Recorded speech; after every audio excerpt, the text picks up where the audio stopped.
हाँ जी, सभी बच्चों को एडवांस एकेडमी की तरफ से नमस्कार। जैसा कि आप सभी को हमारा थंबनेल देख करके ही ये बात समझ में आई होगी कि हम आपको इस वीडियो के माध्यम से किस बारे में बात करना चाहते हैं। जैसा कि आपके सामने लिखा हुआ है, मैथ और रीजनिंग की जो हमारी रणनीति है वो यूपी पुलिस के एग्ज़ाम के लिए क्या होनी चाहिए, इस बारे में हम आप सभी लोगों से बात करना चाहते हैं। जैसा कि आप सभी लोग जानते हैं कि ये हमारे अश्वनी सर हैं, जो कि इस समय पे प्रेजेंट में एडवांस एकेडमी में रीजनिंग पढ़ा रहे हैं। और इन्होंने खुद ने रीजनिंग के बारे में इतना कुछ जाना है ना, वो आपको अपने एक्सपीरियंस से आपको समझाना चाहते हैं। जैसे कि इन्होंने खुद ने बैंक के एग्जाम क्वालिफाई करें, जैसे कि आईबीपीएस बैंक, जैसे आप सब लोग जानते हैं आईबीपीएस में। और आपको ये भी बहुत अच्छे से पता होगा कि बैंकिंग के एग्जाम्स के अंदर सबसे ज़्यादा मेन इंपॉर्टेंट रोल जो होता है वो तुम्हारी रीजनिंग का ही होता है। ठीक है, इतना मैथ का भी इतना खास इंपॉर्टेंट रोल नहीं है जितना कि तुम्हारे रीजनिंग का होता है। ठीक है, अच्छे खासे बढ़िया बढ़िया क्वेश्चंस आते हैं रीजनिंग के बैंकिंग के एग्जाम में, और उन सभी एग्जाम्स में सर ने क्वालिफाई किया है। ठीक है, किसी एग्जाम में अगर इंटरव्यू से रह गए तो वो एक अलग बात है, लेकिन एग्जाम तो क्वालिफाई करने के बाद ही कोई इंसान इंटरव्यू तक पहुंचता है ना। तो कहने का मतलब ये है कि रीजनिंग के बारे में सर को काफ़ी हद तक बहुत अच्छी नॉलेज है। तो सर के माध्यम से जो भी बच्चों का भला हो सकता है, हमारी उम्मीद ये है कि शायद सर कुछ ऐसा बता दें रीजनिंग के बारे में जो यूपी पुलिस में आपके लिए एक सटीक जानकारी बन जाए। ठीक है, तो हमारा सिर्फ उद्देश्य इन वीडियोस को बनाने का सिर्फ इतना ही होता है कि जो हमारे बच्चे हैं प्रेजेंट में, जो बिगिनर हैं, या जो बच्चे साल 2 साल जिन्होंने पहले एग्जाम दे लिया भी हो, पिछला भी यूपी पुलिस का एग्जाम दिया हो, जिन बच्चों ने शायद उनकी कुछ ना कुछ चूक रह गई हो, तो वो शायद उस चूक के बारे में सर बात करें और हो सकता है उन बच्चों का भी कुछ भला हो जाए। ठीक है, तो बस यही उद्देश्य है इन वीडियोस को बनाने का। सर थोड़ा सा एक बार आप रीजनिंग के बारे में 2-4 बात बताएं कि बच्चों को यूपी पुलिस में रीजनिंग की शुरुआत कैसे करनी चाहिए, आप जरा एक बार उसके बारे में बताएं। दोस्तों, आपको पता होगा, जैसे सर ने अभी बताया है कि यूपी पुलिस की रणनीति के बारे में, एग्ज़ाम की रणनीति के बारे में हमें बताना है। और आपको ये भी पता होगा रीजनिंग का वेटेज जो रहता है यूपी पुलिस में सबसे ज़्यादा रहता है। शायद सर 56-57 क्वेश्चन बहुत अहमियत रखते हैं मेरिट में लाने के लिए बच्चों बिल्कुल को। बिल्कुल बिल्कुल। और रीजनिंग है ना, बच्चे जो समझता है, बच्चे ये समझता है सर रीजनिंग बहुत आसान सब्जेक्ट है। हाँ सर, मान लिया बहुत आसान सब्जेक्ट है रीजनिंग, और उसके 56 से 57 क्वेश्चन करना और विद इन समय में करना, ये बहुत बड़ी बात है। बिल्कुल। वरना बच्चा क्या करता है सर, 56 से 57 क्वेश्चन रीजनिंग को अटेम्प्ट करता है, सारे क्वेश्चन अटेम्प्ट करता है, और उसमें क्या करता है वो बच्चा समय ज़्यादा ले लेता है। और उस समय को ज़्यादा लेने के बाद बच्चा जो बोलता है सर हमें मैथ को समय नहीं मिला सोल्व करने के लिए, तो वो मैथ को अटेम्प्ट नहीं कर पाता। तो उसके लिए मैं क्या कहना चाहूँगा आपको, रीजनिंग में अगर 56 से 57 क्वेश्चन आपके आ रहे हैं तो सबसे पहला काम अगर आपको करना है वो आपको जितने भी टॉपिक यूपी पुलिस में आ रहे हैं, इवन मैं तो ये कहूँगा रीजनिंग में जितने भी टॉपिक आपके होते हैं सर, चाहे 25 से 26 27 टॉपिक वो हों, सब आपकी आंखों के सामने नजर होने चाहिए। मतलब सब आपकी आंखों के सामने से एक बार निकले होने चाहिए। बिल्कुल, ये बिल्कुल सर ठीक है, एक इंपॉर्टेंट चीज़ है। बिल्कुल, सिलेबस सबसे पहले बच्चों को यही नहीं पता होगा कि सिलेबस है क्या रीजनिंग सर का। अगर हमने मान के चलो कोई टॉपिक के बारे में, जैसे ऐसा मानता इनक्वलिटी है, उसके बारे में हमने नहीं पढ़ा है, और वही क्वेश्चन हमारे एग्जाम में आ जाए, तो बच्चे को बोलेगा कि सर ये कहाँ से क्वेश्चन आ गया। बिल्कुल बिल्कुल तो बिल्कुल। कहने का मतलब ये है कि हमें ना सबसे पहले करना क्या है, सारे सब्जेक्ट में जितने भी टॉपिक हैं वो सबको है ना एक बार होल टाइप, जितने भी टाइप उसमें होते हैं सबको एक बार देखना है और उसमें प्रैक्टिस करनी है। उसके बाद क्या होना चाहिए, जितने भी हमने सब्जेक्ट अपनी आंखों के सामने से नजर कर लिया है, उसके बाद उनके पीवाई के क्वेश्चन जो भी यूपी होल यूपी के अंदर आए हुए हैं उन क्वेश्चन की हमें प्रैक्टिस करनी है। बिल्कुल, और मेरा ये भी मानना है सर कि रीजनिंग को अभी लास्ट तुम्हारे साल 2 साल के अंदर ना रीजनिंग के एसएससी के फील्ड में भी बहुत अच्छे अच्छे क्वेश्चन देखने को मिले हैं। हाँ, जो सही बात है। पहले टाइप नहीं थे वो टाइप, और सही बात ऐसे है, ऐसे सही अच्छे बात। टाइप आए हैं जिन पे बच्चा बच्चों के सामने नए टाइप आए बिल्कुल हैं, बिल्कुल वो बिल्कुल बच्चे उसमें गुमराह हो जाते हैं, सर इसमें करना क्या है। बिल्कुल जैसे बिल्कुल। हाल फिलहाल में दिल्ली पुलिस में एक नया टाइप आया जो कोडिंग के रूप में नया टाइप आया था। तो कोडिंग में जैसे पहले आप देखते हो मिक्स कोडिंग में बहुत सिंपल क्वेश्चन आता था, लेकिन अब मिक्स कोडिंग में भी नया क्वेश्चन टाइप होने लगा है। हाँ, तो यही ठीक है, तो वो चीज़ बच्चों को ना अवेयर होनी चाहिए, और वो अवेयर क्या कराएगी सर, अवेयर कराएगी एक तो पीवाई के क्वेश्चन और हमारे मॉक टेस्ट। हाँ तो पीवाई के क्वेश्चन के बाद सर अभी बच्चा क्या करता है, फ्रेशर भी बच्चा होगा ना, वो बच्चा ये सोचता है सर हमें तो बहुत समय लग रहा है, समय लगने दो। अभी बस आपको ये थिंकिंग करनी है सर हमारे सामने ना सिलेबस जो होगा रीजनिंग का वो कंप्लीट होना चाहिए, सबसे पहली प्राथमिकता। और उसमें ना ये सोचे सर हमारे पास समय कितना लग रहा है। बिल्कुल। उसके बाद जो पीवाई के क्वेश्चन को रिवीजन करेगा, उन पीवाई के क्वेश्चन के सामने उस बच्चे का बस ये होना चाहिए कि हमें ना पीवाई के क्वेश्चन से ये एनालाइज होना चाहिए कि किस प्रकार के क्वेश्चन आते हैं। बिल्कुल, जब यही नहीं पता होगा पेपर ये में नहीं क्वेश्चन पता होगा तो कैसे आ रहे पेपर हैं, तो बच्चा फिर मतलब अटेम्प्ट क्या कैसे बनता है। करेगा उसको। बिल्कुल और उसके बाद सर उसके बाद जो हमारे मॉक लगाने की बारी आएगी, उस मॉक लगाने में हमारी स्पीड खुद ब खुद अब बहुत अच्छी निकलने लगेगी अगर हम इस प्रकार से तैयारी करेंगे। पहले अपना सब्जेक्ट क्लियर करना है, उसके सब्जेक्ट के टॉपिक को क्लियर करना है, उसके बाद हमारे जितने पीवाई क्यू हैं उसको अगर हम क्लियर करते हैं तो खुद ब खुद मॉक में देखना अपनी स्पीड बहुत अच्छी आने लगेगी।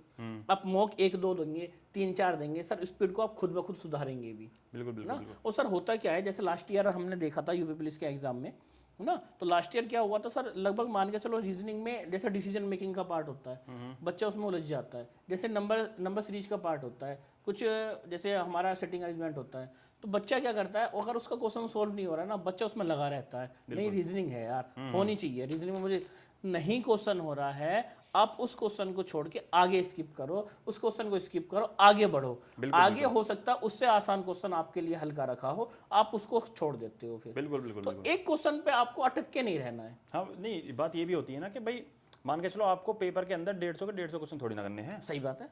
नहीं कुछ अगर क्वेश्चन जैसे छोड़ने सर भी होते हैं। आपके सर जैसे आपके नेगेटिव मार्किंग नहीं है तो बच्चे को तो 150 अटेम्प्ट करनी है, बच्चे 150 अटेम्प्ट करेगा, लेकिन उसको अटेम्प्ट करने का भी एक तरीका होना तरीका होना चाहिए। चाहिए। आप एक्यूरेसी देखो ना अपनी, पहले उनको अटेम्प्ट करो जिस पर आप श्योर हो, बिल्कुल बिल्कुल पहले बिल्कुल। उनको अटेम्प्ट करो ना, दूसरे नंबर पर देखते हैं जो 50% श्योर हो आप, दूसरे नंबर पर उस पर करो, और लास्ट में तो फिर सर जैसा बच्चा करता भी है, जय माता दी खेलता है, एक बार खेल सकते हो, अपना लक भी आजमा सकते हो। बिल्कुल बिल्कुल। तो सर आपने बताया सबसे पहला काम बच्चों को जो करना चाहिए वो सिलेबस, हाँ, टॉपिक सारे कवर होने चाहिए, सारे। वो सारे कवर होने उसके चाहिए। बाद सबसे फिर बच्चा उसके देखे बाद पीवाईक्यू, हाँ पीवाईक्यू, आपके जितने भी पीवाईक्यू हो आपके नजरों के सामने नजरों के होने सामने होना चाहिए बिल्कुल बिल्कुल। सर। और ऐसा जरूरी नहीं है कि पीवाईक्यू में सिर्फ आपको ये यूपी पुलिस, यूपीएसआई या एएसआई के ही देखने हैं, आपको लेटेस्ट में जैसे अभी यूपी दिल्ली पुलिस हुआ दिल्ली पुलिस का एग्जाम हुआ उसके है, आप क्वेश्चन देख सकते बिल्कुल बिल्कुल बिल्कुल, वो आपको जरूर वहाँ से कुछ ना कुछ सीखने को मिलेगा। जी जी एसएससी के एग्जाम्स हैं, जितने भी एसएससी के एग्जाम 2025 में हुए थे, सीजीएल हो चाहे वो सीपी हो, कोई सा भी एग्जाम हो, आपको सभी एग्जाम्स के प्रीवियस ईयर पेपर रीजनिंग के लिए आपको देखना ही देखना है, उससे देखना आपको कुछ ना कुछ 1-2 टाइप नया सीखने को मिलेगा, ये बात गारंटी है बिल्कुल, नहीं सर? जी जी बिल्कुल बिल्कुल।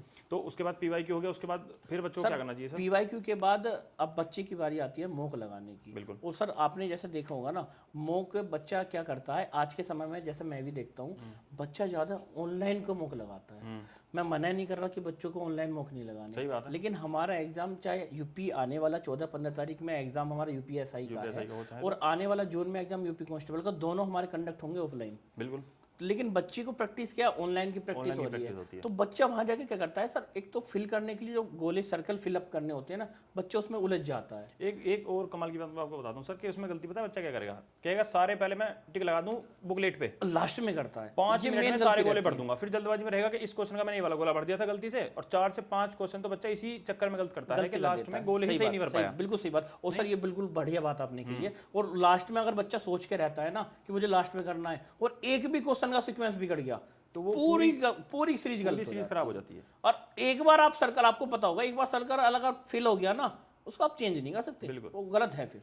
बिल्कुल तो ये मैंने बहुत अच्छी चीज आपने बताई है, तो आप उसके लिए फिर बताओ बच्चों को कैसे, मतलब क्या करना चाहिए सर फिर उसके मेरी लिए? सलाह तो ये रहती है, देखो जो मुझे लगता है पर्सनली, पहली बात बच्चा ऑफलाइन मॉक लगाए, और दूसरी बात ये कि अपने साथ में ना या तो खुद ही पेज पे बॉक्स बनाए, उसमें गोले बना दे, एक नंबर 4 गोले बना दिए, अब 50-55 क्वेश्चंस के सामने 4-4 गोले बना दो, छोटे छोटे गोले बनाओ, और फिर पेन लेके बैठो, और साथ या पेपर में भी आप कर रहे हैं ना, तब भी पेपर में भी आप ऐसा ही करें कि जैसे ही आपने देखा कि मेरा पहले क्वेश्चन का आंसर आ गया तो गोला साथ के साथ भर दे, चलो सर बुकलेट साथ में रखो, बिल्कुल सही बात है। इतना आप एक टिक लगा रहे हो क्वेश्चन के आंसर पे टिक सही लगा बात, रहे हो अगर आप श्योर हो तो साथ के साथ फिल करो ना, साथ मेरा के आंसर साथ, है। भाई जिसमें आप 50-50 पे हैं तो वहां कहीं क्वेश्चन के ऊपर ही गोला कर जाओ कि मैं इसका गोला बाद में भरूंगा, सही बात, सही लेकिन जो आपको आता है जितनी देर में आप टिक लगा रहे हैं कि भाई मैं यहाँ टिक लगा लूँ, 2 टिक लगाएंगे, 3 टिक लगाएंगे, इससे अच्छा है कि आप गोले भर दो, 1-2 सेकंड ही तो लग जाएगी फालतू। सही बात, सही बात। तो मैं पर्सनली ये मानता हूं कि साथ के साथ ही गोले भरते हुए चलोगे तो ज़्यादा बेस्ट है, या अगर तुम साथ के साथ नहीं भर रहे हो तो एक टारगेट सेट रखो कि भाई मैं स्टार्टिंग के 10 क्वेश्चन करते ही पहले गोले भरूंगा, जी जी जी। फिर 20 क्वेश्चन का 30 क्वेश्चन जो आपको लगता है, लेकिन मेरा ये मानना है कि लास्ट वाले जो वो एक रणनीति है ना, वो बहुत गलत है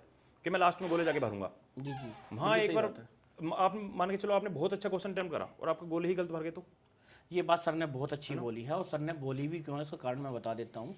सर ने ना एसएससी सीजीएल के फील्ड में, एसएससी सीपीओ के फील्ड में सर क्वालिफाई किए हुए हैं एग्ज़ाम, काफ़ी एग्ज़ाम क्वालिफाई किए हुए हैं, तो सर ने फेस की हुई हैं ये चीज़ें, और जो बंदा इन चीज़ों को फेस कर लेगा ना, वो आपके सामने वाकई में इन चीज़ों को लेके आएगा। हमारा पर्पस भी यही सर है एसएससी के फील्ड में से लेके, और दूसरी बात हाल फिलहाल में सर ने यूपी के एग्ज़ाम में काफ़ी हद तक, अभी पीछे एग्ज़ाम पैट का हुआ था, सर उसमें बैठे थे, तो यूपी के एग्ज़ाम को लेकर, एसएससी के एग्ज़ाम को लेकर सर को काफ़ी एक्सपीरियंस है, क्वालिफाई भी है सर के, सीजीएल एग्ज़ाम काफ़ी क्वालिफाई हैं, तो सर अगर मैथ के बारे में बात करूँ तो मैथ का बच्चे क्या करता है सर, मैथ को है ना यूपी पुलिस के लिए सर बच्चा उलझा रहता है उसमें। जबकि मैं देखता हूँ यूपी पुलिस में है ना क्वेश्चन उतने हार्ड लेवल के नहीं आते हैं। नहीं। लेकिन बच्चा क्या करता है, मान के चलो बच्चा प्रैक्टिस कर रहा है परसेंटेज की, सर लगा हुआ है परसेंटेज में लगा हुआ है, वो चाहे एसएससी सीपीओ लेवल के कर रहा हो, बिल्कुल है ना सीजीएल लेवल के क्वेश्चन कर रहा हो, तो इसके लिए क्या करना चाहिए बच्चों को? मैथ तो सबसे पहले आप ये देखो कि आपको एक बात पता है कि भाई यूपी पुलिस के अंदर जो मैथ में है लगभग 19 से लगभग मान लो लास्ट 20 क्वेश्चन, जी इससे ऊपर क्वेश्चन आते नहीं है। हाँ, मैक्सिमम 18-19 क्वेश्चन बस इससे 20 से ऊपर मैं कह रहा हूँ 20 से ऊपर जाएंगे ही नहीं। सबसे पहले तो आपको ये पता होगा किस किस चैप्टर के क्वेश्चन आते हैं। जी एडवांस का तो आता ही नहीं, बिल्कुल। अर्थमेटिक के आते हैं।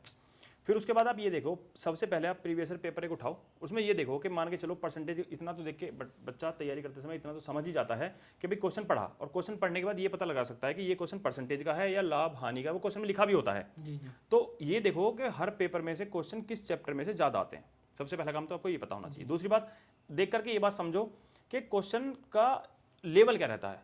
जी जी अब मान के चलो आपने परसेंटेज चैप्टर ही उठाया, और परसेंटेज चैप्टर में बच्चा क्या कर रहा है, लगा रहा है मैक्सिमम क्वेश्चन सीजीएल सीपीयू में जो अभी लेटेस्ट आए उन पे टूट के पड़ा हुआ है। जी मान के चलो उसका मैथ बहुत अच्छा हो गया, और उसने टाइम 3-3 4-4 घंटे मैथ में वेस्ट करा, और उसने बहुत अच्छा मैथ पे कमांड पा लिया, तो क्या पा लिया?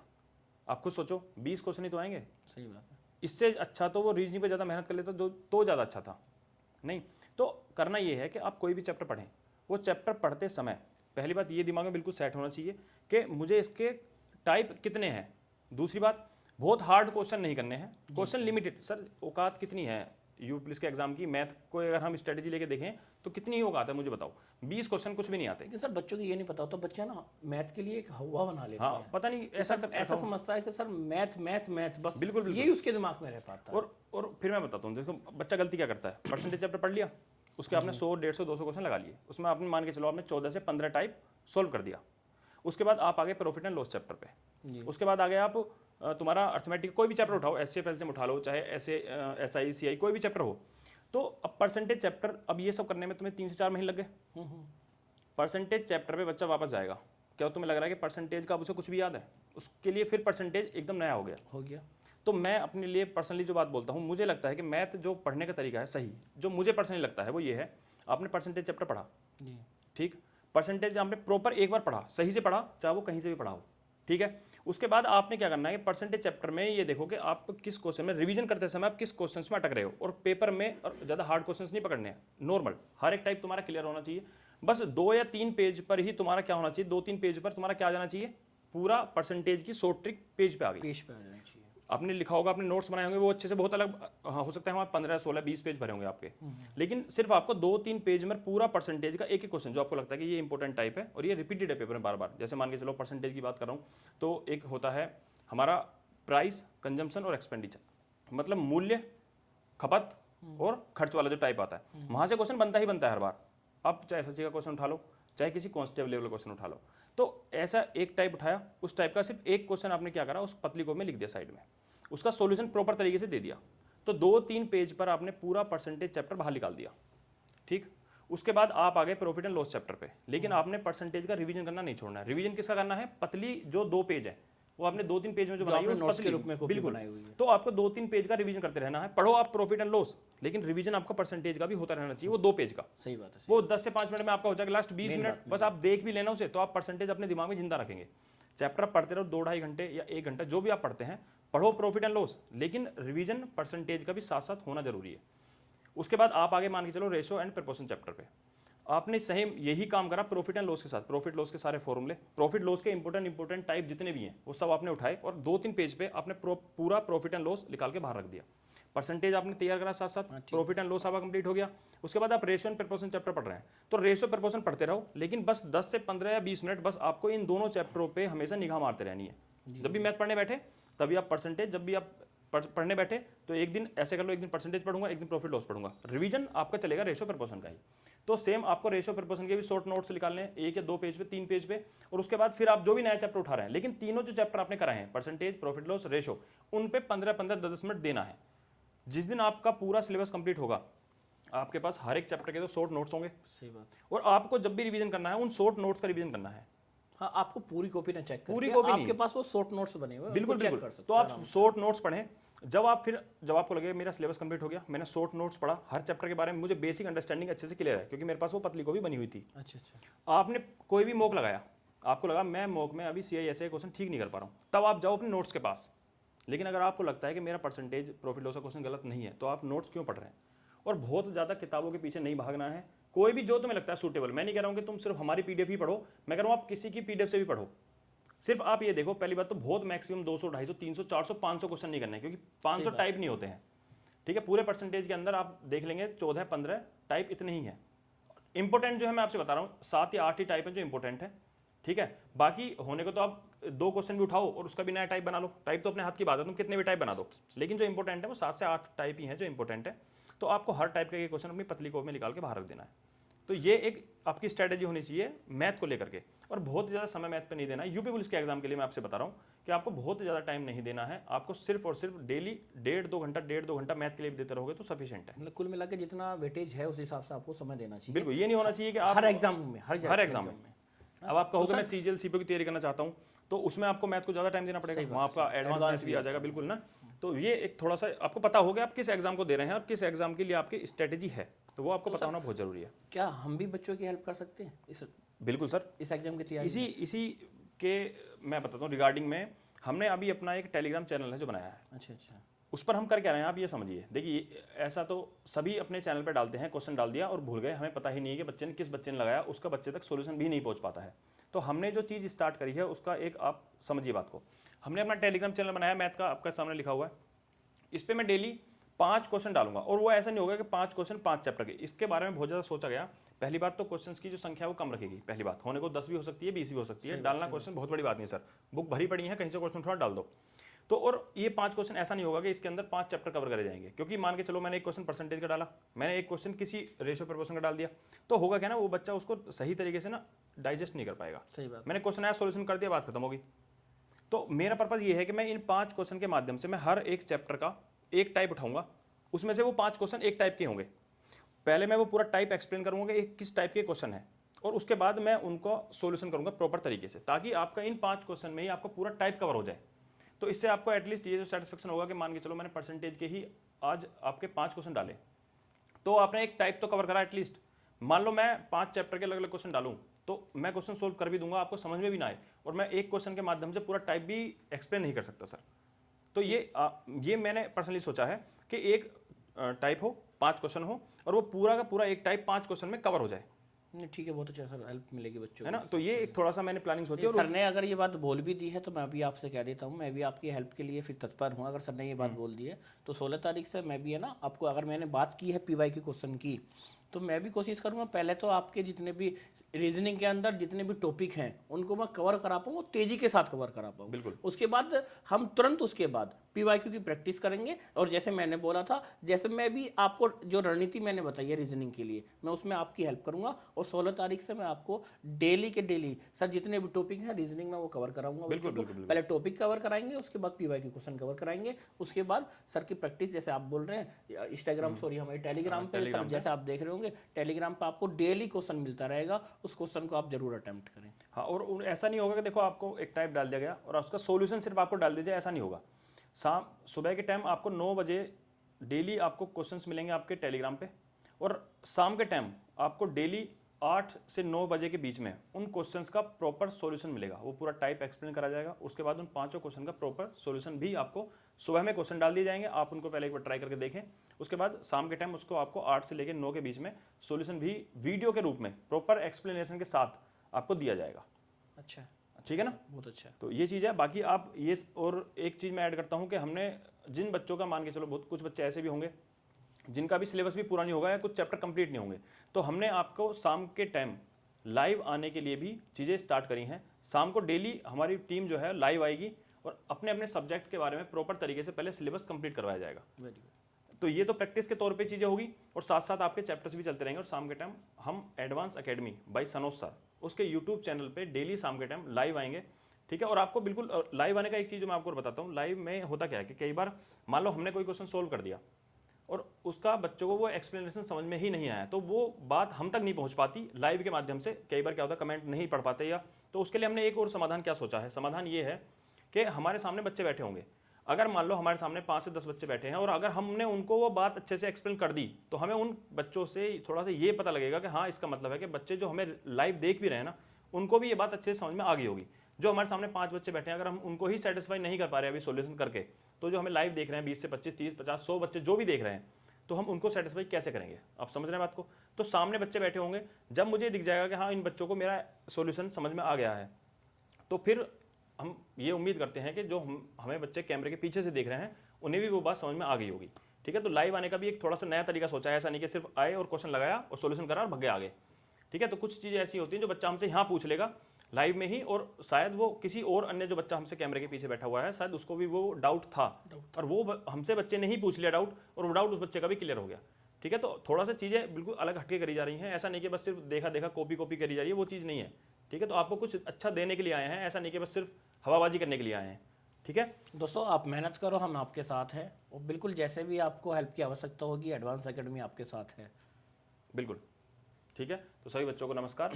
ठीक है, मिलते हैं किसी एक नई वीडियो में जो आपके लिए बहुत यूजफुल होगी। वीडियो जरूरी नहीं है हमारी ऐसी होगी कि हम हर दिन ही लेके आएंगे, चाहे हम कोई वीडियो 10 दिन में या 15 दिन में लेके आए, लेकिन वो वीडियो ऐसी होनी चाहिए जिससे बहुत कुछ अच्छी बच्चों का होगी, जो भला भी बच्चों हो, का फायदा होना है ना, बच्चों का फायदा होना चाहिए। नहीं कि सिर्फ हमें व्यूज कमाने के लिए ही वीडियो बना रहे हैं, ऐसा नहीं होना चाहिए। बिल्कुल बच्चों का फायदा होना बच्चों का, हमारे एक्सपीरियंस से अगर बच्चों का भला हो जाए तो दिक्कत क्या है? बिल्कुल और यही एक टीचर का उद्देश्य भी होता है। होना भी चाहिए, होना नहीं भी सर? चाहिए। ठीक है, तो सभी बच्चों को नमस्कार। ठीक है सर।